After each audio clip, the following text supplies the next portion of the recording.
여러분 안녕하십니까? 시사쇼 정치다 김보건입니다. 국민의힘 내에서요, 한동훈 전 비대위원장의 재등판 요구가 이어지는 모습입니다. 당 내부에선 처음으로 조혜진 의원이 나섰는데요. 힘받는 출마설 자세히 짚어드립니다. 자, 7월이 유력한 국민의힘 차기 전당대회에 서막이 오른 걸까요? 이미 상수로 평가받는 한동훈 전 위원장을 향해서 당내에서 처음으로 출마를 공개 요구하는 목소리가 터져 나왔습니다. 화면 먼저 만나보시죠. 저는 여러분과 같이 일하게 돼서 참 좋습니다. 만난 지 얼마 되지도 않았는데 너무 바로 고백하나요? 그런데 우리 서로 마음 정했으니 그냥 지금부터 같이 나가자는 말씀 드립니다. 국민의힘이 대단히 어려운 상황이기 때문에 정치를 안 해본 사람을 갑자기 당대표로 불러 올린 것이죠. 제가 어찌 보면 죽을 길인 거 알면서도 나왔고요.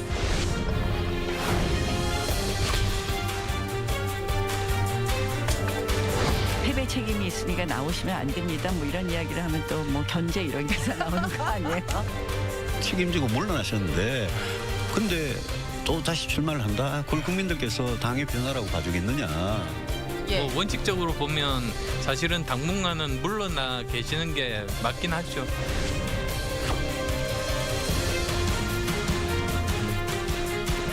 나오면 더 익사이팅해지겠죠. 저는 우리 당이 국민의힘이 제발 좀 역동적이 좀 됐으면 좋겠어요. 한동훈 위원장 출마가 전당대회 흥행 측면에서는 좋다라고 생각되기 때문에 출마하셨으면 좋겠다.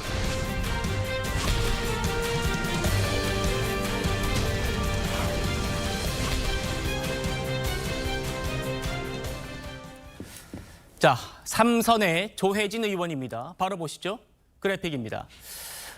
이렇게 얘기합니다. 한동훈은 비대위원장이라는 직책에 따른 형식적인 책임이 있을 뿐 실질적인 책임은 따로 있다.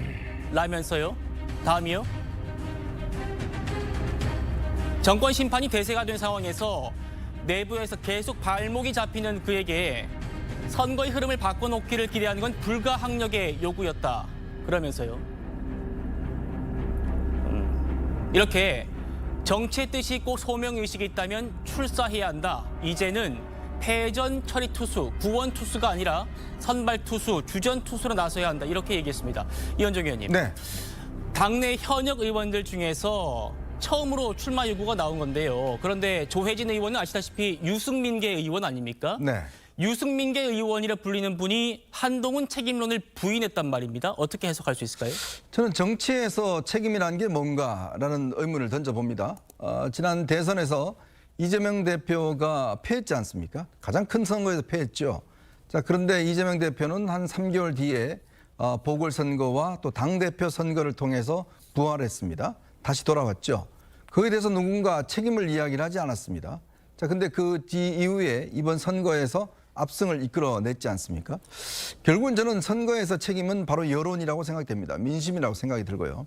예전에 선거에서 패배한 분들 중에서 그냥 사라진 분들이 꽤 있죠. 예. 황교안 전 대표라든지 김무성 전 대표라든지 이런 분들은 사실 여론의 지지를 받지 못했기 때문에 이후에 정치 행로가 결국은 이제 본인의 어떤 정계 은퇴로 이어졌지 않습니까? 자, 근데 지금 한동훈 전 위원장을 두고서 그동안 물밑에서 여러 가지 어떤 뭐 출마론이다 뭐다 이야기하고 있었는데 조혜진 의원이 처음으로 이제 공개적인 지지를 표명한 것은 이게 이제 물밑에 있던 것이 물 위로 올라오는 그런 단계로 저는 보여집니다. 조혜진 의원은 아시겠지만 유승민계이고 이번엔 또 지역구를 옮겨서 결국 낙선을 했지 않습니까? 예. 이제 그런 상황이었는데 아마 이제 특히 경남 지역에서 한 의원이 처음으로 이제 지금 지지선을 하고 나선 것인데요. 과연 이 흐름이 첫 출발이 어떤 촉발점이 될지 아니면 이걸로 끝날지는 뭐 지켜봐야 되겠습니다만은 어쨌건 물밑에서 진행되고 있던 한동훈 위원장의 출마론이 이제 물 위로 올라왔다. 그런 예. 의미가 있을 것 같습니다. 그렇군요. 정치 변호사님, 네네. 조혜진 의원 이렇게 말했습니다. 총선 때는 구원 투수로 출전했다가 패전 처리 투수였는데 이제는 선발 투수가 돼야 한다. 그리고 기존 인물들 당의 중진들은 나와봤자 그다지 새로울 것이 없고 그들만의 리그라는 진부하고 상투적인 경쟁이 될 가능성이 농후하다. 뭐 이렇게 얘기했습니다. 그러니까 비대위원장과 평시의 당대표는 역할이 전혀 다르다. 이런 얘기 같아요. 글쎄요, 이제 야구에 비유하니까 우리나라 국민들 제일 좋아하는 프로스포츠가 야구 아니겠습니까? 저도 야구 자주 보는데요. 야구는 사실은 제일 중요한 사람이 누구냐? 뭐 4번 타자도 있고 뭐 캐쳐도 있고 하지만 그래도 야구는 투수 노름이다 이렇게 되는 거 아니겠습니까? 예. 이번 총선에서 국민의힘의 투수는 누구였느냐? 한동훈이었잖아요. 그런데 한동훈은 어떤 투수였느냐? 아주 뭐 에이스 투수였느냐? 그런데 제가 봤을 때 에이스라고 하기보다는 유망주가 맞지 않았는가 저는 그런 생각이 들어요. 네. 그렇기 때문에 유망주라고 할 수 있기 때문에 한동훈 피처 한동훈에 대한 기대가 굉장히 컸었는데 그런데 결과는 결국은 이제 패전을 했다. 그렇기 때문에 투수에 대해서 책임이 없다라고 말은 할 수가 없는 거죠. 네. 하지만 한동훈 투수에 대해서 피처 한동훈에 대해서 그 변명할 거리가 몇 가지가 있는 게 첫 번째는 뭐냐면요. 첫 등판이었다는 이야기죠. 뭐 처음부터 잘하는 그런 그 선수들도 있지만 대개는 처음에는 실수도 할 수 있고 이런저런 그 미스도 있을 수 있고 그다음에 또 중요한 건 뭐냐면요. 과연 감독이 작전이 괜찮았느냐.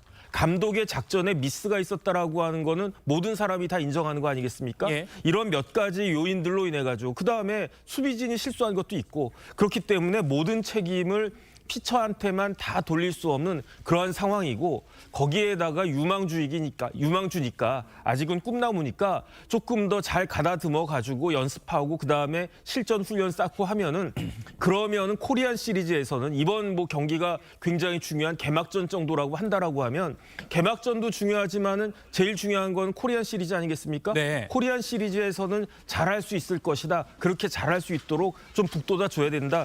이런 이야기를 조혜진 의원이 하고 싶었던 것이 아닌가 싶습니다. 알겠습니다.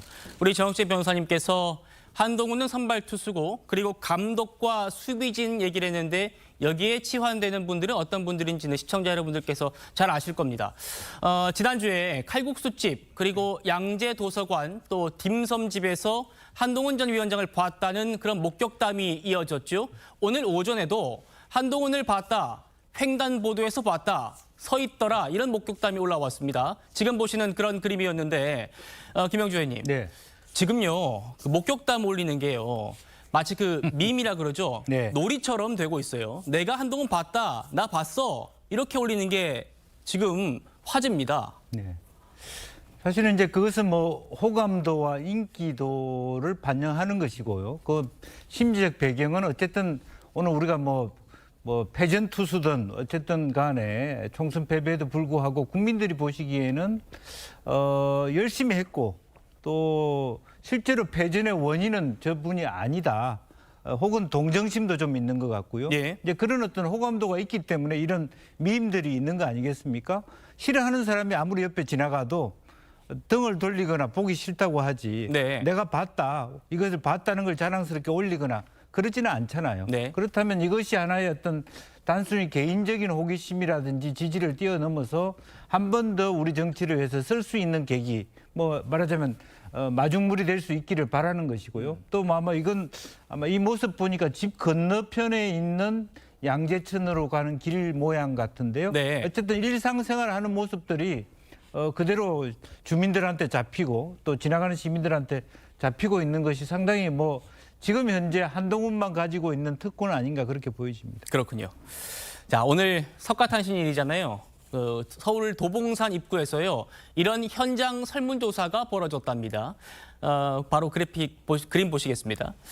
한동훈 전당대회 조기 복귀라는 제목으로요. 찬성, 반대 조사라는 건데 지금 좀 잘 안 보이시나 본데 좀 잘 보이게 좀 잡아주실래요? 그러니까 한동훈이 전당대회에 조기에 복귀해야 하느냐라는 제목의 찬성, 반대 설문조사입니다. 여기 이제 지나가시는 분들이 아마 석가탄신일 맞아서 이제 산에 오신 분들이 절에 오신 분들이 지나가면서 이렇게 찬반 스티커를 붙인 건데 언뜻 봐도 찬성 쪽에 굉장히 지금 뭐 스티커가 많이 붙어 있습니다. 자, 조현삼 변호사님, 이 지금 저 결과보다도요 이런 일들이 벌어지고 있다는 게 좀 핵심 같아요. 어떻게 보십니까?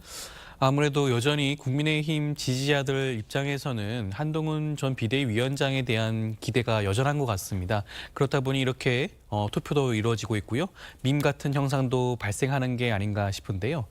저는 조혜진 의원이 한동훈 비대위 전 위원장에 대해서 책임이 없다라는 식의 말씀에 대해서는 동의하기가 좀 쉽지가 않을 것 같습니다. 어찌되었건 한동훈 위원장은 원톱 체제로 선거를 치렀습니다. 선거라는 것은 연습하는 게 아니죠. 실전입니다. 실전에서 그 역할을 본인이 스스로 수행을 했죠. 본인이 부족했다면 그 자리를 수락해서는 안 되었습니다. 네. 그리고 김건희 여사와 관련된 그런 여러 가지 문제가 있었을 때 그때 90도 폴더 인사를 하면서 굉장히 실망스러운 모습을 보여줬죠. 그리고 선거 전략도 문제가 많았습니다. 지금 이재명과 이조 심판론만 내세웠지 않습니까? 그 당시에 정부 여당을 집권 여당의 입장에서 할 수 있는 정책 제안이 굉장히 많았음에도 불구하고 선거 전략을 제대로 못한 부분 분명히 짚고 넘어가야 되지 않나 싶은데 그렇다고 한다면 과연 한동훈 전 위원장이 이번 총선 참패에 책임이 전혀 없냐? 저는 그렇진 않다는 생각이 들고요. 그렇기 때문에 아마 국민들이 한동훈 전 위원장이 다시 복귀하는 것에 대해서 아마 일정 부분 걱정하는 부분이 분명히 있을 것 같습니다. 예. 변호사님, 제가 지금 질문드린 거는 한동훈 책임론에 대한 그런 평가들은 다양할 수 있는데 지금 방금 보셨던 게 뭐 공식적인 여론조사는 아닙니다. 어디서 했는지도 확인되지는 않았어요. 하지만 이제 뭐 방금 보셨던 뭐 밈처럼 한동훈의 그런 뭐 목격담을 올린다든지 그런 뭐 산업에서 여론조사를 뭐 자체적으로 설문조사를 한다든지 이런 뭔가 팬덤 현상 이런 것들을 좀 어떻게 보시는지 여쭤본 겁니다. 네, 한동훈 위원장에 대한 팬덤 현상은 제 생각에는 갈수록 더 심해지고 있는 게 아닌가 싶습니다. 네. 그것이 물론 결과적으로 한동훈 위원장이 조기에 복귀할 수 있는 중요한 근거가 될 수도 있을 것이고요. 지금 국민의힘이 처한 상황에 대해서 많은 국민의힘 지지자들이 기대하고 있는 것은 한동훈 전 위원장이 조기에 복귀해서 국민의힘의 그런 뒷수습을 하기를 기대하는 게 아닌가라는 생각이 들고요. 네. 그렇기 때문에 그러한 밈이라든가 여러 가지 현상이 나타나는 게 아닌가 싶고 그렇기 때문에 이번 전대를 한번 조금 더 유심히 지켜봐야 되는 게 아닌가 싶습니다. 알겠습니다.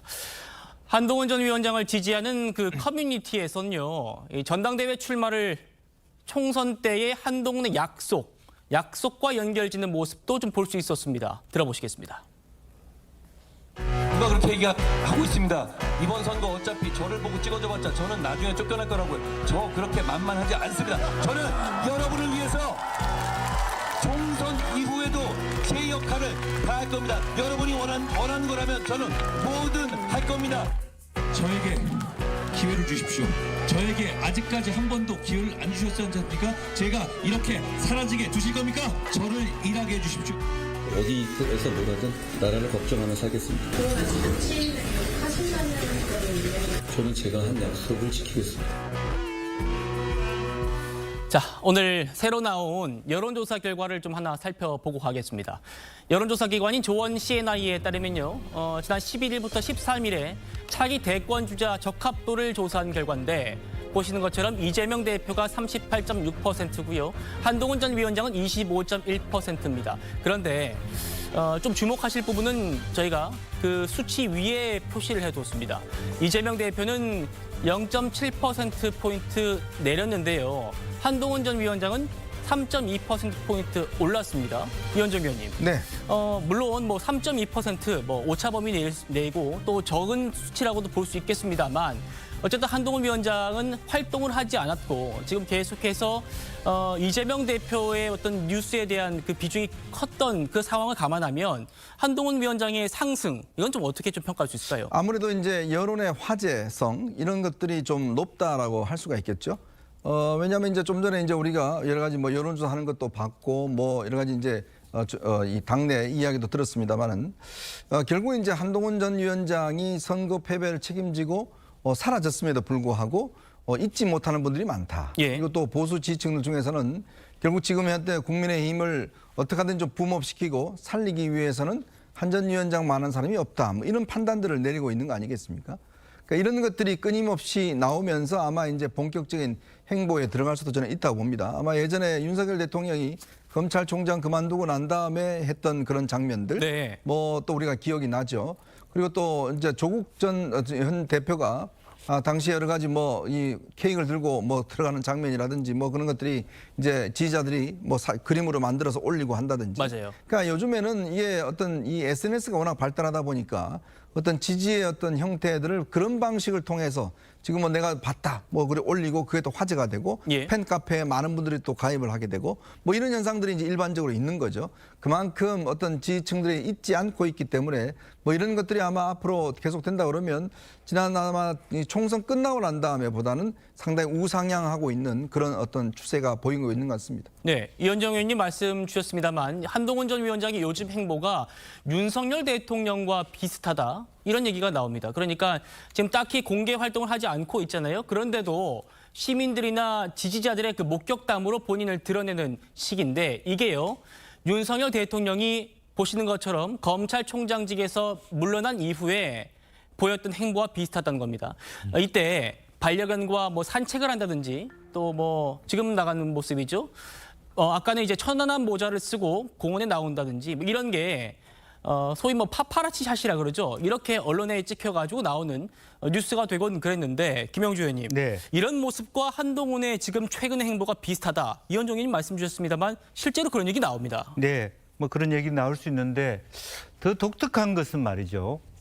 실제적으로 보면 저 시기에 국민들이 봤을 때 문재인 정부에 대한 회의, 불만 그런 부분과 연결해서 하나의 다른 대안으로 저것이 떠오른 거거든요. 예. 근데 이것이 한동훈 비대위원장으로 보면 윤석열 정부에 대한 윤 대통령의 솔직하게 국민들의 어떤 업무 수행 평가를 보면 굉장히 저점이란 말이죠. 30% 이내, 30% 왔다 갔다 하는 데 있어서 윤 정부와 거의 같이 시작했던 한동훈 비대위원장에 대해서 20 몇 프로의 지지를 받을 수 있다는 것은 매우 독특한 측면이 있습니다. 네. 예를 들면 이재명 대표가 갖고 있는 부분이 그 정도 된다라고 본다라면 실제로 그런 의미에서는 사실은 한편으로 보면 문정부에서 윤석열 당시 검찰총장 퇴임 이후의 모습보다 이것이 훨씬 포텐셜이 큰 거예요. 네. 어떻게 보면 지금 현재 차기 대선 주자 선호도라 보면 많은 사람들이 윤 정부에 대한 실망감이 있다면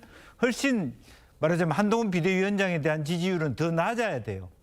그런 의미에서 이 부분을 국민의힘에서 놓치어서는 안 된다는 측면이 하나 있는 것 같고요. 예. 좀 더 색다르다. 왜냐하면 윤 대통령의 지지율이 낮음에도 불구하고 윤 대통령과 누구보다도 거의 한통속이라고 할 수 있는 한동훈 비대위원장에 대한 지지가 이렇게 살아있다라고 하는 부분. 예. 이것은 각별한 의미가 있다라고 보고요. 그것은 예. 세대의 차이도 있을 수 있고 스타일의 차이도 있을 수 있고 또 시대 변화의 차이도 있을 수 있는데 이것은 새롭게 연구해야 될 부분이라고 봅니다. 새롭게 연구해야 된다. 조윤선 변호사님. 그러니까요. 지금 문재인 정부에서 뭔가 핍박받는 이미지였던 윤석열 당시 총장이 보였던 행보.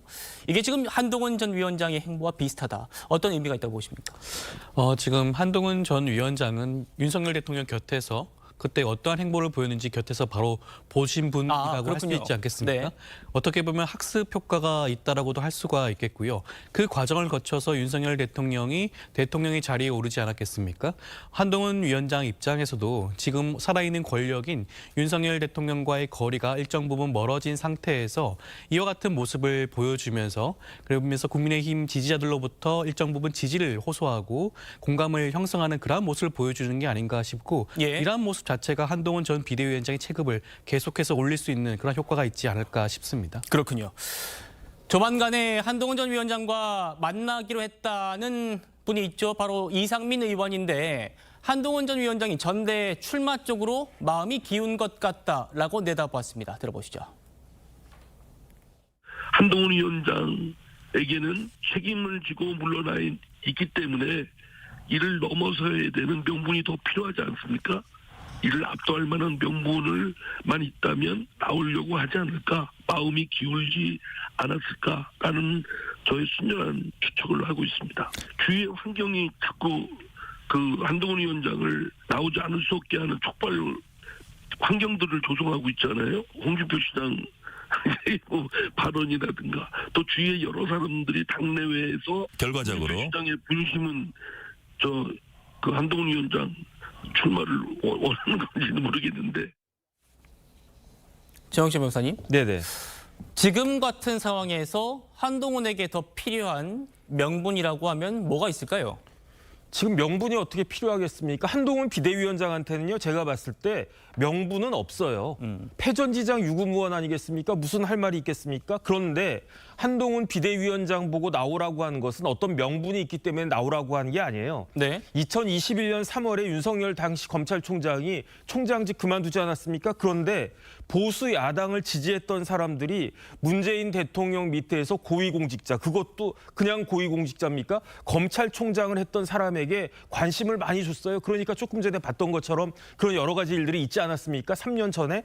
그런데 왜 그렇게 관심이 있었느냐? 그것은 제1야당이었던 제1야당 보수야당이었던 국민의힘에 아무리 눈 씻고 찾아봐도 대선 후보가 있었습니까? 아무도 없었어요. 그러니까 대선 후보가 없었으니까 문재인 대통령 밑에서 검찰총장 했던 윤석열 전 검찰총장에게 많은 사람들이 관심을 가졌던 거 아니겠습니까? 저는 비슷하다고 생각하는 게 한동훈 비대위원장은 패장이란 말이에요. 그런데 저와 같은 관심을 갖게 되는 것은 지금 위기에 봉착한 그 여당인 국민의힘에게 대표감이 없는 거예요. 아무리 눈 씻고 찾아봐도 야당은 진짜로 막 그냥 맹수같이 달려들 것 같은데 그런 맹수로부터 우리를 지켜줄 만한 대표감을 찾다 도저히 못 찾겠으니까 그러니까 명분이 없음에도 불구하고 한동훈 비대위원장에게 관심이 쏠리고 그러한 관심이 폭증해가지고 결국은 나올 수밖에 없는 그런 상황으로 귀결되는 것이 아닌가 저는 개인적으로 그렇게 생각이 됩니다. 예, 이현정 의원님. 네. 명분. 그러니까 이상민 의원은 총선 패배의 책임을 압도할 그런 명분이 추가로 필요하다는데 정의진 변호사님은 그런 명분 뭐 필요 없어라고 말씀 주신 것 같아요. 어떻게 생각하시나요? 근데 결국 이제 어떤 뭐 일을 할 때 이제 윤석열 대통령도 사실 이제 소명이 있었다 이렇게 이야기를 하지 않습니까? 네. 결국은 이제 당시에 보수 우파의 어떤 부활 뭐 이런 것들을 위해서 윤석열 대통령에 주어진 어떤 책무 그 부름이 있었거든요. 그 부름에 윤석열 대통령이 응답했다. 이제 본인도 그렇게 이야기를 했잖아요. 불러냈다는 표현을 썼잖아요. 그러니까 지금도 마찬가지인 것 같습니다. 그러니까 한동훈 위원장의 어떤 본인의 어떤 의지나 뜻에 따라서보다는 이제 어떤 이쪽 이 여당 지지층들 또 보수 지지층들이 불러내는 거죠. 단 너밖에 없다라고 이제 그 불러내는 강도가 얼마나 셀 것인가. 거기에 따라서 이제 본인이 응답하거나 아니면 안 할 것이거나 이제 결국 그 운명이 결정되는 거 아니겠습니까? 예. 그러니까 왜냐하면 지금 뭐 도저히 지금 이 국민의힘에 다시 지금 생기를 불어넣는다든지 다음 지방선거와 대선에서 어떤 승리를 위한 당의 기반을 만들어낼 수 있는 리더가 도저히 없다라고 판단한다면 그 부름이 점점 강도가 세질 것이고 그 부름에 아마 본인도 이제 정치를 한다고 그랬으니까 응답을 하느냐 안 하느냐 여부가 달려 있겠죠. 예. 이런 이제 그런 어떤 처지인 것 같고. 근데 이제 일각에서 뭐 홍준표 시장도 그렇고 뭐 책임 이야기를 하는데요. 한편으로 보면 홍준표 시장도 예전 이제 대선 때 패배를 했지 않습니까? 그렇죠. 그 패배에 대한 책임을 어떻게 지셨나요?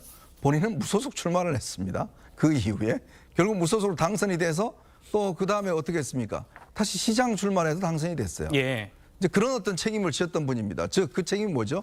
본인이 결국은 국회의원과 시장이 된 게 책임을 진 거거든요.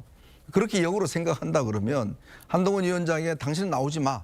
라고 하는 게 과연 이게 어떤 균형이 맞는가라는 그런 의문을 제기를 하는 것이고 예. 정치인의 어떤 책임이라는 것은 물론 어떤 패배에 대한 본인의 어떤 여러 가지 방법이 있겠습니다만은 그러나 또 한편으로 보면 이제는 지지층들이 과연 그 책임보다는 다시금 어떤 이 임무를 주는 이런 것들이 강하다 그러면 오히려 거기에 또 무게가 실린 거 아닌가 싶습니다. 예.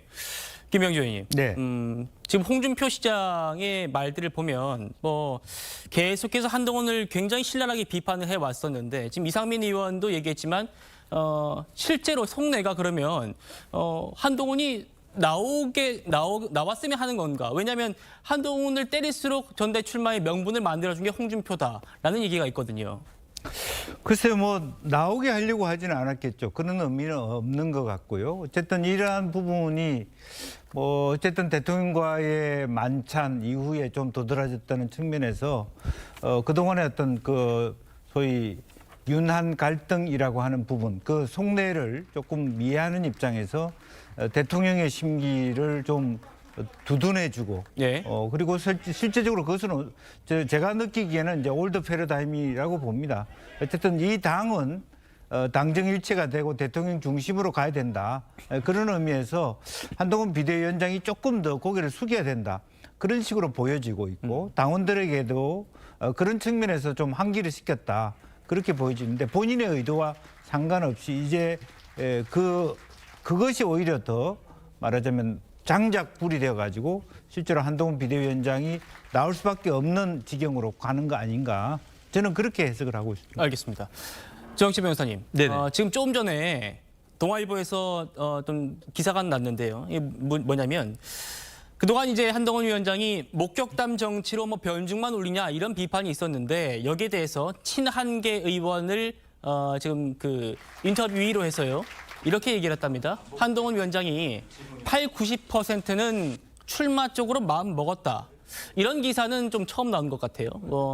한동훈이 뭐 나올 것이다. 뭐 이런 전망들은 많았는데 친한계 인사에 인용을 해서 한동훈은 80~90% 마음 먹었다. 뭐 이런 보도는 처음 나온 것 같은데 이분이 이렇게 얘기를 했답니다. 총선 참패 이후에 윤석열 대통령의 변화가 긍정적이지 않아서 한동훈이 결국 불려 나오는 상황이 만들어지는 걸로 보고 있다. 어떻게 판단하시나요? 옛날에 JP 김종필이 뭐라고 이야기했냐? 자의반 타의반이라는 말을 만들어냈어요. 그런데 지금 한동훈 전 비대위원장의 그 심정이 꼭 그것과 정확하게 맞는 것이 아닐까 저는 그런 생각이 들어요. 예. 물론 본인이 나오기 싫다라고 하면 뭐 당대표가 아니라 평안감사가 아니라 대통령이라고 해도 하기 싫다라고 하면 안 하는 거죠. 그런데 지금 어쨌든지 간에 한동훈 비대위원장 입장에서는 본인의 마음이 어느 정도 있다라고 하면 안 나올 수 없는 그런 상황이 아닌가. 그다음에 한동훈 비대위원장이 비대위원장 물러나면서 뭐라고 그랬습니까? 어디에 가서든 나라 걱정하면서 살겠다라고 이야기했잖아요. 그런데 지금 나라 걱정하는 그러한 자리가 어느 자리이냐. 결국은 비대위원장이 아니고 정식 당대표 자리로 갈 수밖에 없는 그런 상황으로 몰려가고 있다라고 하는 것이 저게 친한계 의원들만 그렇게 생각합니까? 제가 봤을 때 그 민주당을 지지하는 유권자들 입장에서도 그 민주당 지지하는 사람들도 한동훈 비대위원장이 나올 수밖에 없는 상황이네. 이렇게 생각하고 있지 않을까? 저는 그렇게 판단이 됩니다. 네, 김영주 의원님. 네. 80~90%는 한동훈 마음 먹었다. 이 보도 어떻게 판단하십니까? 글쎄요, 저 이제 그런데 이제 그 부분보다는 저는 어떤 면에서는 마음을 먹었기 때문에 도서관 행보도 하는 것이고 시민들과 스킨십을 그냥 길거리 가는 것을 밈으로 찍는 거하고 다릅니다. 예. 그런 옷차림을 하고 도서관을 가고 일정한 책을 보는 것은 일정 정도의 자기 나름대로 기획 그렇죠. 또 혹은 기획이. 노출 예. 또 어떤 반응이 보일까를 한번 테스트해 본다는 의미가 있고 그것이 아마 80~90% 마음 먹은 증거일 수 있다고 보는데 문제는 그 앞부분이에요. 본인이 판단하게 되는 배경. 그것이 앞으로 국민의힘과 당정 관계에서 과연 한 비대위원장이 당대표가 됐을 때 과연 어떤 미래가 꿈꿔지느냐. 이것이 전당대회 안에서도 굉장히 다이내믹한 논쟁이 될 가능성이 있다. 그렇게 봅니다. 김영주 의원님께서 말씀하신 앞부분이라는 거는 윤석열 대통령의 총선 패배 이후에 변화가 긍정적이지 않아서다. 그렇죠. 예, 이현정 의원님. 그러니까 이제 보통 만약에 제가 한 전 위원장 입장이라 그러면 만약에 이제 어떤 정치적 복귀나 이런 걸 뭐 당분 안 하겠다 그러면 아마 외국에 나갔을 겁니다. 보통 보면. 네. 그래서 한참 있다가 이제 조용할 때 다시 들어오는 게 뭐 안철수 의원도 저 지난번 대선 패배 이후에 바로 외국 나가버렸지 않습니까? 그날 있잖아. 배낭 메고. 이제 그런 어떤 걸 하면서 이제 일정 정도 어떤 세상과 좀 연을 끊는 거죠. 근데 한 전 위원장은 그러지 않았어요. 본인이 살고 있는 집에서 계속 있다가 지금 행보를 했습니다. 그리고 제가 이렇게 알아보니까 한 전 위원장이 꽤 요즘은 이런 어떤 시사 프로를 많이 본다고 그래요. 네. 그거 뭐냐면 관심이 없으면 안 보거든요. 그리고 아마 일부 의원들의 어떤 와 소통도 꽤 하는 모양입니다. 자, 이게 이제 지금 좀 전에 이제 그 동아일보 보도에 따르면 친한계 의원이 저런 이야기를 하는 것은 예. 관심이 없으면 이제 연락을 잘 안 해요. 왜냐하면 이제 왜 당내 상황에 지금 뭐 본인이 나서지 않을 것 같으면 뭐 그런 분들 연락해서 아예 할 필요가 없는 거죠. 예. 근데 이제 그런 소통이 일어나고 있고 당내에서 여러 가지 아마 뭔가 행동을 한다 그러면 그분에 대한 본인의 어떤 의사나 이런 것들을 아마 이야기를 할 겁니다. 그러니까 그런 것들이 제가 알기로는 아마 그 주변에 있는 측근들의 이야기 제가 전해 들으면 예. 꽤 요즘은 그런 이야기를 많이 한다고 그래요. 그렇군요. 그리고 그러면서 이제 그 느낌이 왜 이렇게 관심을 많지?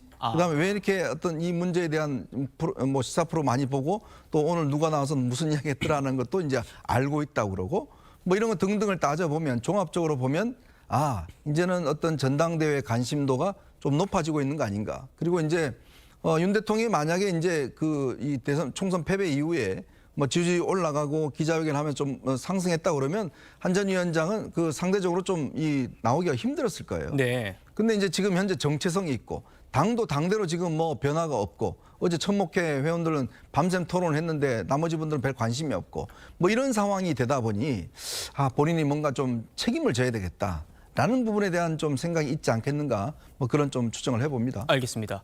이 친한계 인사가 누군지는 확인이 안 됐습니다만 본인이 어떻게 뭐 한동훈 위원장이 마음을 80에서 90 이렇게 수치로 판단할 수 있겠습니까? 하지만 지금 저희 패널분들 말씀 주신 것처럼 여러 가지 그동안의 정황들을 봤을 때 한동훈 위원장의 이 마음 먹었다는 이 보도는 신빙성이 있다는 쪽으로 지금 말씀 주신 것 같습니다. 결국 이상민 의원도 얘기했지만 한동훈 위원장이 마음 먹게끔 한 제1등 공신이 누구냐 하면 바로 홍준표 시장이 꼽히는데요. 다시 한번 홍준표 시장 얘기 좀 해볼게요. 그동안 뭐 말들을 보면은 윤석열 대통령은 상남자고 또 이준석 대표도 인재니까 함부로 대하지 말아야 하고 그리고 심지어는 추미애 당선인은 국회의장감이다 라고 아주 후하게 평가했는데 유독 한동훈 위원장만 신랄하게 비판을 했었거든요. 조윤선 변호사님은 어떻게 좀 판단하시나요? 그 홍준표 시장 입장에서는 사실상 대통령실의 대변인 역할을 최근에는 했던 게 아닌가 싶습니다.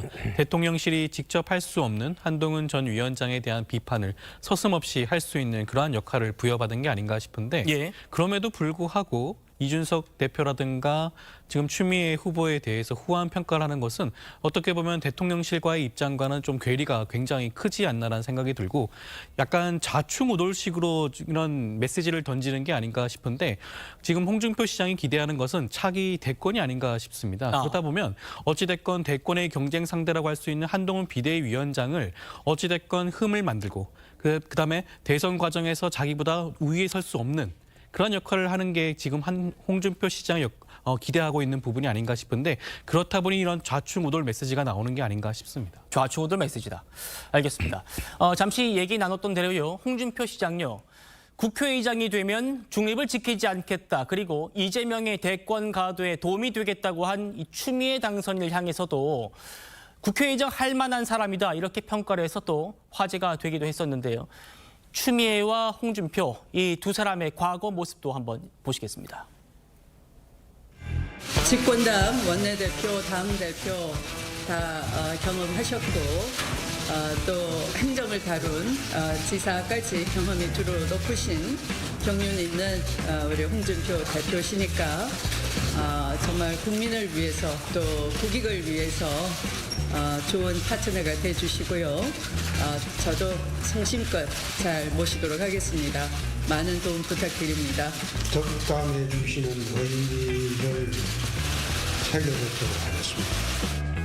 자, 우리가 서로 그 협치를 굳게 국민들 앞에 약속한다는 의미에서 팔짱 한번 끼실까요? 이렇게 좀 적극적으로 이렇게 한번 하자는 대로 하겠습니다. 감사합니다. 연정 의원님, 네. 두 사람이 뭐 사법연수원 동기라는 뭐 그렇죠. 개인적인 인연은 있습니다만 지금 추미애 당선인이 뭐라고 합니까? 대통령과 직접적인 그 악연이 있는 분이 추미애 당선인이고 또 국회의장 되면은 내 대통령한테 질책하겠다는 말을 하고 있는데 이런 분께 홍준표 시장이 할 만하다. 어떻게 좀 판단하시나요? 그 영화 속에서 제가 들은 대사인데 그런 게 있었어요. 나는 한 놈만 팬다. 한 놈만 팬다. 이런 이야기가 있었습니다. 예. 자, 지금 이 단계에서 이 홍준표 시장한테 필요한 건 뭐냐면 자기를 능가할 수 있는 어떤 예를 들어서 차기 후보라든지 이런 부분을 반드시 이제 제지해야 되는 거 아니겠습니까? 즉 그러기 위해서 저는 현재 홍준표 시장이 기득권 연대를 하고 있다 이런 생각이 들어요. 기득권 연대. 네, 왜냐하면 지금 현재 정치판에 나와 있는 이준석, 그다음에 이제 뭐 윤석열 대통령, 예. 그다음에 이제 추미애 후보라든지 뭐 이런 기존에 나와 있는 분들은 다 이제 칭찬하는 거죠. 네. 다 칭찬하면서 단 한 사람, 그러니까 어떤 면에서 자신의 어떤 강력한 라이벌이 될 수 있는 한 사람만 하고 나머지 분들 같은 경우는 이제 도움을 받는 이런 형태를 하는 거거든요. 네. 그러면서 이제 적은 딱 하나로 줄이고 우군은 많이 늘은 아마 최근에 이 홍준표 시장이 오세훈 시장한테 전화해서 이런 이야기 했다고 그래요. 니는 가만히 있어라. 뭐 이런 이야기를 했다고 그럽니다. 예. 그 뭐냐면 나 혼자 지금 할 테니까 괜히 너도 끼어들지 마라. 이런 이야기는 결국 본인과 한동훈 이 구도를 만들고 싶은 거죠. 그러면서 이제 본인의 우군은 많이 만들고 싶은 내 뒤에는 윤 대통령이 있다. 이런 또 이미지. 네. 근데 최근에 이제 검찰 인사를 들고 상남자 이야기를 한 것은 오히려 제가 볼 때는 좀 돌려보면 윤 대통령이 어떤 면 보면 본인의 어떤 부인의 수사를 못하도록 했다는 걸 또 본인이 인정하는 그런 측면도 있어요. 그렇죠. 그러니까 돌려보면 결국 윤 대통령을 좀 비난하는 그런 내용 같습니다. 그렇게 또 해석되기도 합니다. 그렇죠. 그리고 또 상대당인 이제 후보에 대해서 추미애 이 후보에 대해서 한다는 거는 지금 사실 보수 지지층들에게는 추미애 후보가 굉장히 좀 한편으로 적대적이잖아요. 예. 그러니까 그런 것까지 지금 하고 있는 거죠. 그건 뭐냐면 본인의 어떤 기존에 있는 정치 세력들에 대해서는 좀 잘 보이고 반면 새롭게 등장할 수 있는 신성, 본인의 가장 강력한 대응이 될 수 있는 한동훈 장관에 대해서는 끝까지 하여튼 대응을 하겠다는 건데 지금 나타나고 있는 효과는 좀 역효과인 것 같습니다. 알겠습니다. 자, 진중권 교수도요. 한동훈을 불러낸 건 홍준표 시장의 역할이 컸다라면서요. 그러면서 한 사람을 더 불러냈습니다. 누굴까요? 들어보시죠. 홍준표가 뭐라 그랬습니까? 이 사람이 왜 대통령 편을 들고 있어요? 이건 대통령을 위하는 게 아니에요. 사실 누굴 견제하는 겁니까? 한동훈 견제하는 거라는 거죠. 그래서 그쪽에 딱 붙어버리는 거고 재밌는 건 바로 뭐냐면 그 뒤에 대통령이 누굴 찾아갑니까? 누굴 찾아갑니까? 홍준표 찾아갔죠. 홍준표랑 연대를 먹은 겁니다. 지금 조정훈이 내가 볼 때는 당대표 선거 나오려고 하는 것 같아요. 백서 하나 딱 해가지고 한동훈 책임으로 만든 다음에 그 공으로 조정훈의 배후에는 그럼 누가 있느냐. 그 대통령실하고 연결하는 게 바로 이철규죠. 당연히. 김영주 의원님. 네. 그러니까 조정훈 의원이 홍준표 시장 찾아간 게 또 화제였잖아요. 그게 이제 뭐 다른 뜻이 있는 거 아니냐 이런 얘기 같습니다. 글쎄요. 조정훈 의원이 이제 당대표 출마에 대해서 아직까지 명쾌한 입장을 못 내놓는 것 같습니다. 예. 나간다는 얘기도 있었고 또 일부 부인한다는 듯한 얘기도 있었는데 어쨌든 그렇다면 결과적으로 크게 지금 오늘자 동아일보까지 포함해서 본다라면 친윤과 반윤, 친윤과 친한이 대결적 구도를 할 용의가 있다. 그러니까 윤 대통령 중심으로 홍준표, 그다음에 실제로 같이 인재 영입 활동할 때 조정훈 이런 분들이 윤심을 등에 업고 전당대에 뛰겠다. 왜? 한동훈을 꺾기 위해서라는 부분이 하나 분명하게 생기는 것 같고. 그렇군요. 예. 그런 부분에 대해서 판을 까는 것이 실제로 뭐 한동훈이 나와도 좋다라고 하는 분이 이제 홍준표 시장이 되시는 거고요. 예. 또 그런 것을 조정훈 의원이 굳이 마포에 계시는 분이 대구시장을 찾아갈 이유가 없지 않습니까?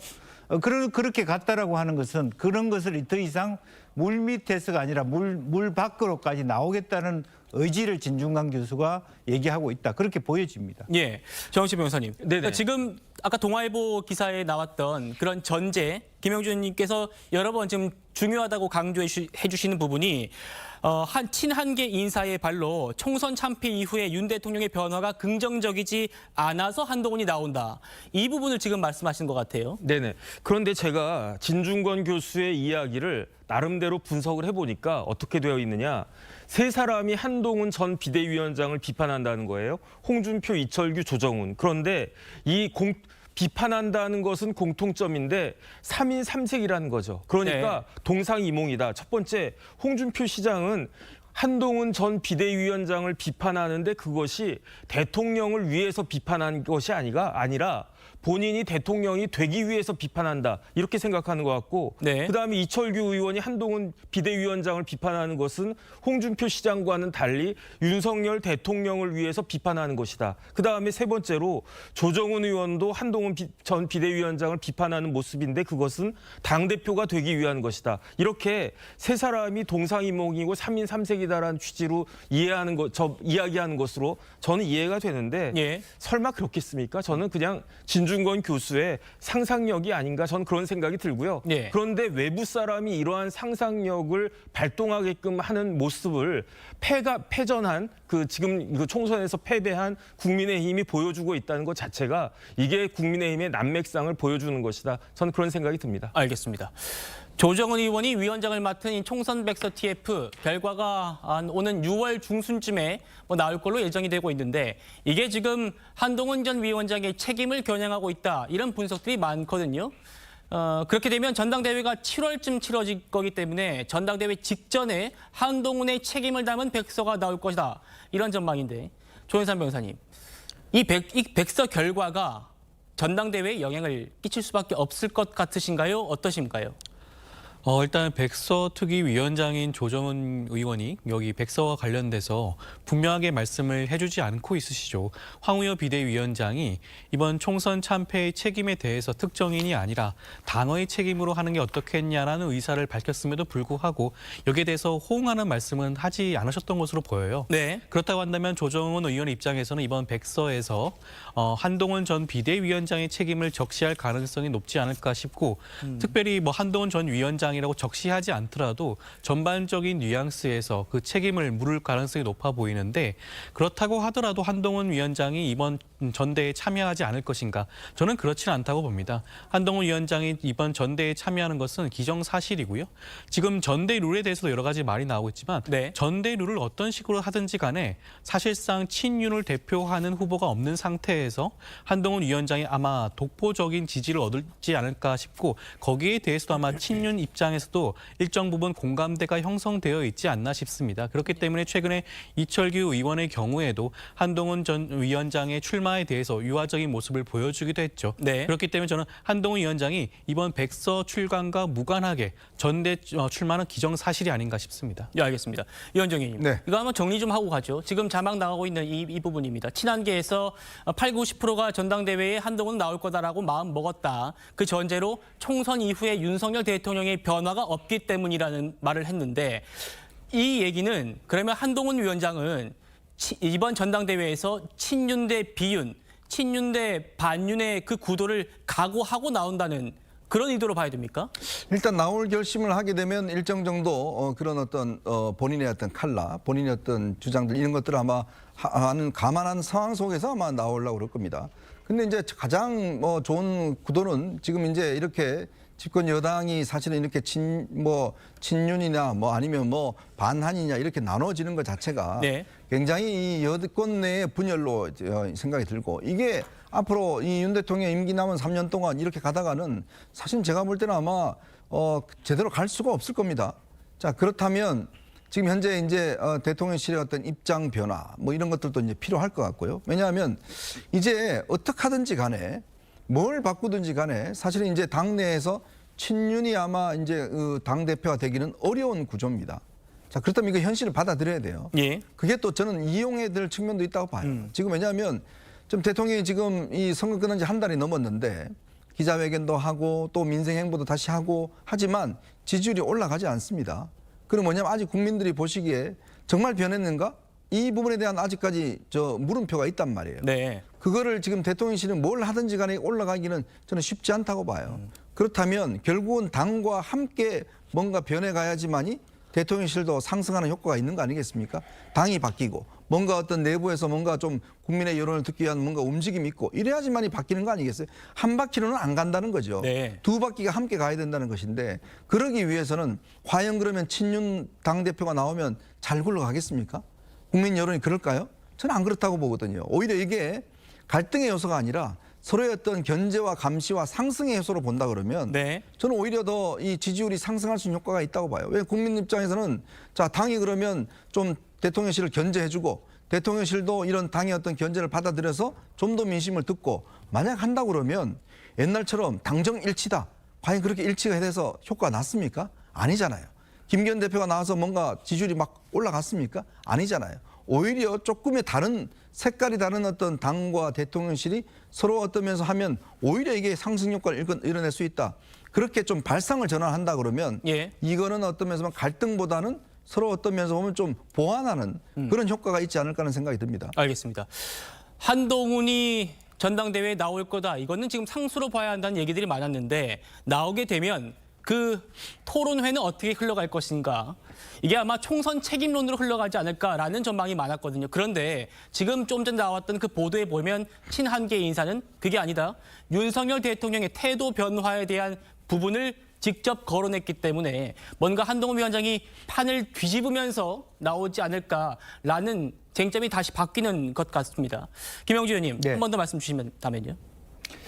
글쎄요, 저는 방금 이제 이현정 의원 말에 되게 대체로 공감하는 부분입니다. 지금 현재 당청 관계에서 만약에 한동훈 비대위원장이 예를 들어서 현 국민에서 나오지 않을 경우에 정확하게 그러면 윤 정부를 말하자면 대립각을 세우기도 하고 친화적이기도 하는 그런 관계 속에서 이끌어갈 수 있는 능력이 있는가 당대표가. 네. 결국 과거에 우리가 우려했던 것처럼 수직적 당청 관계로 복원되고 대통령이 변화가 없다 그러면 그 자체로 당의 위기로 그대로 갈 것이라고 보여지고 차라리 발상의 전환을 통해서 조금 불가근 불가원한 당청 관계 윤 대통령과 한동훈 비대위원장이 겉으로는 화합하면서 한편으로는 갈등하면서 이렇게 이끌어가는 것이 오히려 대통령의 어떤 뭐 임기 마지막까지 갈 수 있는 버팀목이 될 수도 있는 것이고요.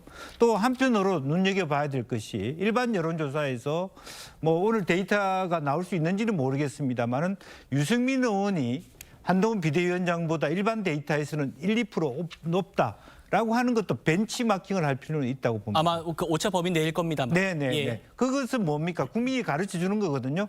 윤 대통령이 정말 지지율이 높지 않다면 그렇다면 조금 윤 대통령과 색깔 다른 사람을 혹은 한동훈 비대위원장이라 하더라도 색깔을 다르게 하는 것이 더 국민 눈높이에 맞을 수 있다라는 시그널이 될 수도 있기 때문에 그런 의미에서 오히려 한동훈 카드가 더 의미가 있다. 그렇게 해석할 수도 있지 않느냐. 그렇게 보이죠. 알겠습니다. 자, 이번 국민의힘 전당대회 흥미롭게 흘러가는 것 같습니다.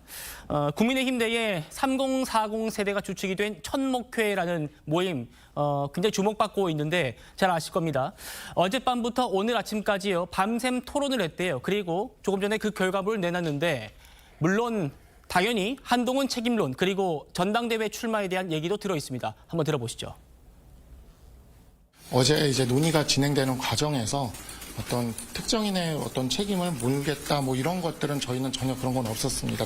당내에서는 한동훈 전 비대위원장의 책임론이랑 이제 전당대회에 출마해야 되느냐 말아야 되느냐 보고 지금 얘기가 계속 나오고 있는데 특정인을 이래라 저래라 하는 것은 저희는 뭐 바람직하지 않다고 생각하고요. 정치는 본인의 결단과 의지로 하는 것이기 때문에 나가고 안 나가고는 본인께 물어보시면 될 것 같습니다. 시청자 여러분, 그 천목회는요 특정인과 관계가 없는 조직이다 이렇게 분명하게 저분들은 선을 긋긴 했습니다만 한동훈 체제에서 공천을 받고 출마했다가 낙선한 분들이 많습니다. 그래서 추후에 한동훈의 그 지원 조직이 될 수 있다 이런 평가가 나오는 곳이기도 합니다. 정혁진 변호사님. 네네. 이분들의 결론은 밤샘 토론, 끝장 토론의 결론은 한동훈이 알아서 할 일이다. 전당대회에 나올지 말지는. 이겁니다만 아까 들으셨습니다만 이재명 대표 얘기했습니다. 이재명 대표의 초식 얘기라는 거 보면 뭐 사실상 좀 지지를 하는 걸로 해석을 할 수도 있지 않을까 싶은데요. 어떻습니까? 글쎄요, 저는 이재명 대표 이야기하는 것은 별로 그렇게 바람직하지 않다. 그건 민주당 이야기고 네. 이재명 대표는 이재명 대표대로의 캐릭터가 있지 않습니까? 이재명 대표가 그렇게 했으니까 그러니까 한동훈 비대위원장도 저렇게 해도 된다. 이렇게 이야기하는 거는 저 사람이 저렇게 했는데 그거 아무리 잘못했다고 하더라도 그거에 따라서 나도 도둑질할 수 있다. 뭐 이런 거랑 똑같은 거 아닌가?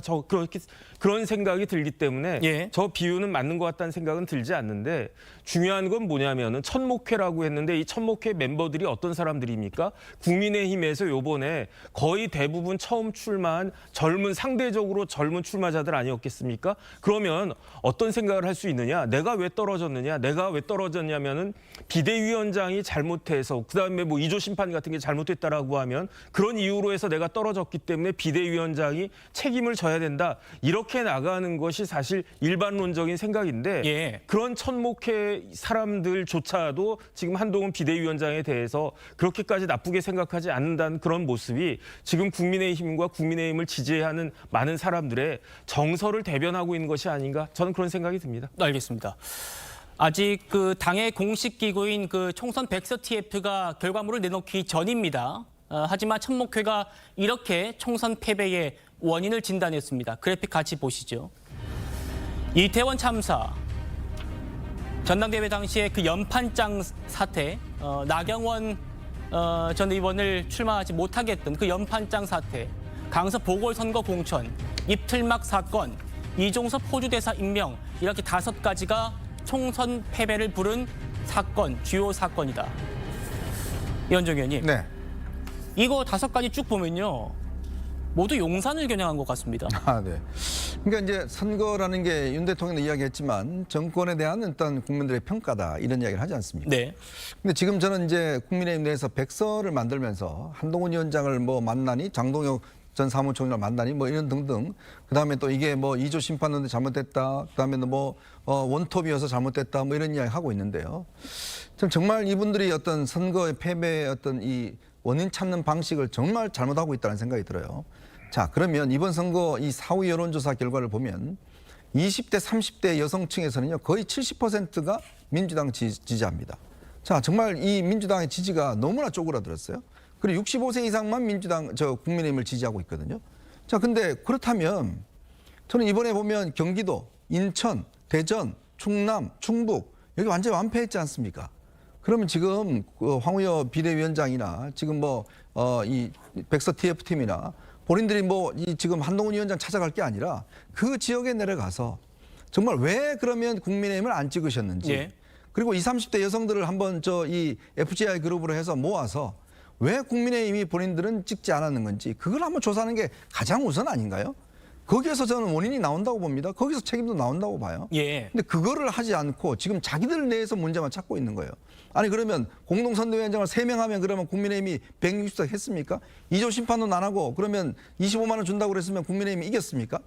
아마 국민들 그때 물어보시면 아닐 겁니다. 저게 보면 쭉 쌓여왔던 결과거든요.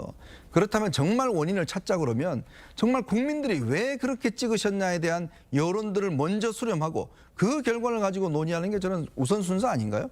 그러니까 지금의 국민의힘의 이 선거 패배 원인 찾기가 완전히 경도돼 있다. 잘못돼 있다. 그러니 이런 결과가 보면 아유 한동훈 위원장 혼자 나가서 잘못됐고 셀카 찍어 잘못됐고 뭐 이런 이야기만 나오는 거 아니겠습니까? 알겠습니다. 조영삼 변호사님. 정영실 변호사님께서는 천목회에서 이재명 대표 언급한 건 좀 잘못된 거다라고 말씀 주셨습니다만 어쨌든 천목회에서 이재명 대표의 경우처럼 이재명 대표의 초식이 있기 때문에 한동훈이 전당대회에 나오는 것 가능하다. 이 부분은 좀 어떻게 판단하십니까?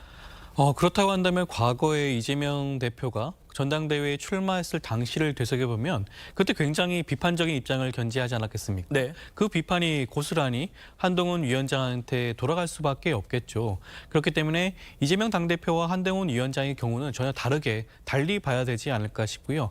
한동훈 위원장이 본인이 총선 참패의 책임이 없다는 생각이 들고 이번에 여론 추이를 봤을 때 국민의힘을 살릴 수 있는 역할을 본인이 해야겠다는 생각이 들면 이번 전대 충분히 나올 겁니다. 저는 기정사실화라고 생각을 하고 있고요. 이번 천목회에서 이재명 대표에 대해서 거론한 것은 좀 부적절하지 않나라는 생각이 들고요. 그리고 이번에 총선 참패의 원인을 여러 가지를 짚어줬는데 아마 많은 국민들이 공감을 하고 있을 겁니다. 용산 대통령실이 어떻게 해왔는지 고집과 불통, 아집의 정치를 했기 때문에 이번 총선에서 정권 심판론이 국민으로부터 엄청 큰 지지를 받았다라고 할 수가 있겠죠. 예. 그렇다고 한다면 거기에 대해서 이번 새롭게 만들어지는 국민의힘 전대를 통한 지도부가 여기에 대해서 어떻게 당정 관계를 혁신할 것인지를 아마 짚어줄 수 있는 소중한 자료가 아닐까 싶습니다. 알겠습니다. 국민의힘 내부를 향해서 날선 비판을 하고 있는 분이 있습니다. 바로 개그맨 출신으로 윤석열 대통령도 본다는 유튜브를 운영하고 있는 김영민 씨입니다. 들어보시죠. 김은국 선배가 아주 엄청난 일을 해냈습니다. 사실 한국 보수 진영이 선거 후 조치가 아주 약해요. 선거 치를 때마다 내가 다시는 도와주나 봐라 이러면서 삐뚤어지는 사람이 계속 느는 진영이죠. 저도 항상 그런 생각했거든요. 어떻게 이 많은 정치인들이 사람 귀한 줄 모르지? 우리 진영 바꿔가야 될 게 정말 많은데 이렇게 하나하나 바꿔가면 됩니다. 정옥재 변호사님. 네네. 지금 천목회가 이렇게 또 얘기를 했어요. 민주당은 총선 대승 뒤에 뭐 재집권 세미나라든지 이런 걸 하는데 우리는 그런 것도 없지 않느냐. 그리고 지금 우리가 참패해놓고 한가하게나 개파 싸움 할 때냐 이렇게 얘기를 했단 말입니다. 김영민 씨도 지금 그런 취지 같아요. 모레 삭발 시위를 하겠다고 하는데 뭐라도 좀 해라. 이런 얘기입니다. 네네.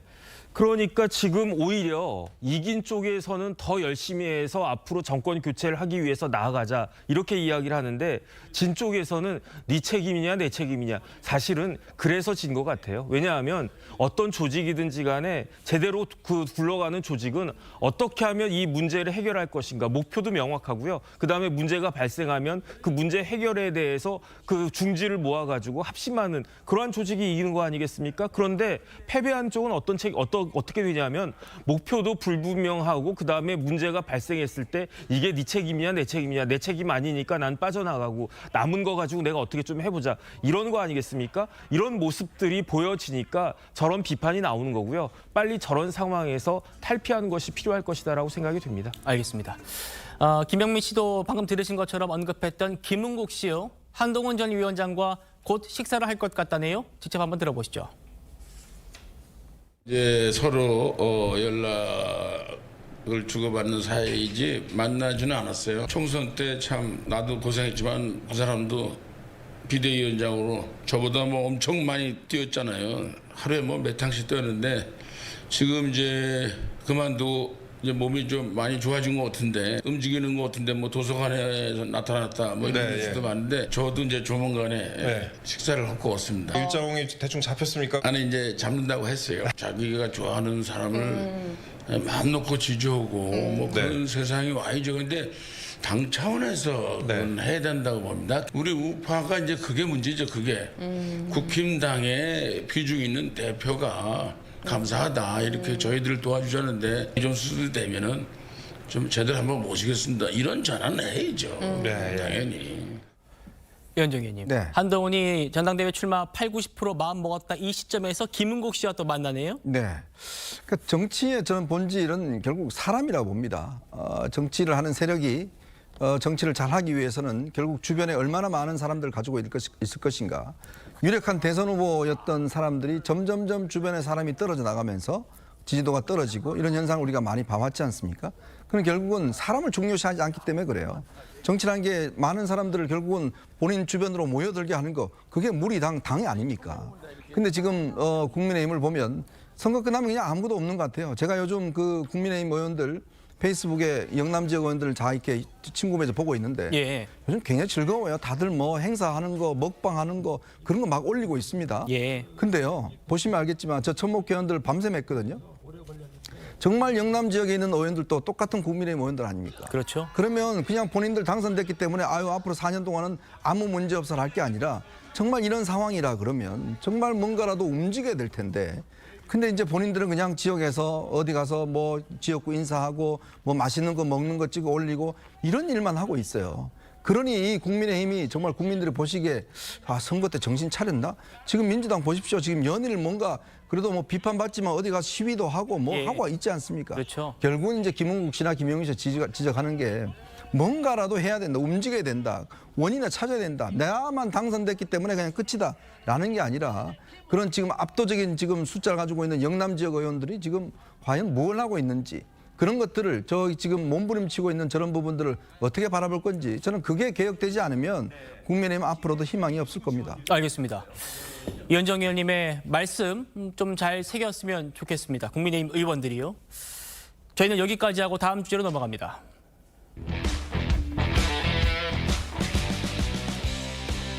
귀머거리 3년, 벙어리 3년의 심정으로 계속 참았다는 김성태 전 쌍방울 회장. 이화영 전 부지사로부터 검찰청 술판 의혹의 당사자로 지목이 됐었는데 변론 종결일이었던 어제 아주 작심한 듯 참았던 발언을 뱉었습니다. 저희 지인이나 무슨 대질 조사로 온 적이 있어요. 왔는데 햄버거를 가져왔어요. 햄버거를. 교도관들이 난리를 피고 햄버거에 독약 들어갔으면 어떻게 하냐고 그 정도로 이 수원 구치소 직원들이 저를 특별 관리했고 그 사람하고 나하고 조사를 처음부터 좀 같이 받았는데 살이 한 15kg 빠졌어요. 근데 내가 그 조사를 같이 대질도 하고 정말로 예의 바르고 품격 있고 아마 제가 볼 때는 대한민국 검사가 이 정도의 인간성이 있다는 것은 정말 대단한 사람이다. 훌륭한 사람이다.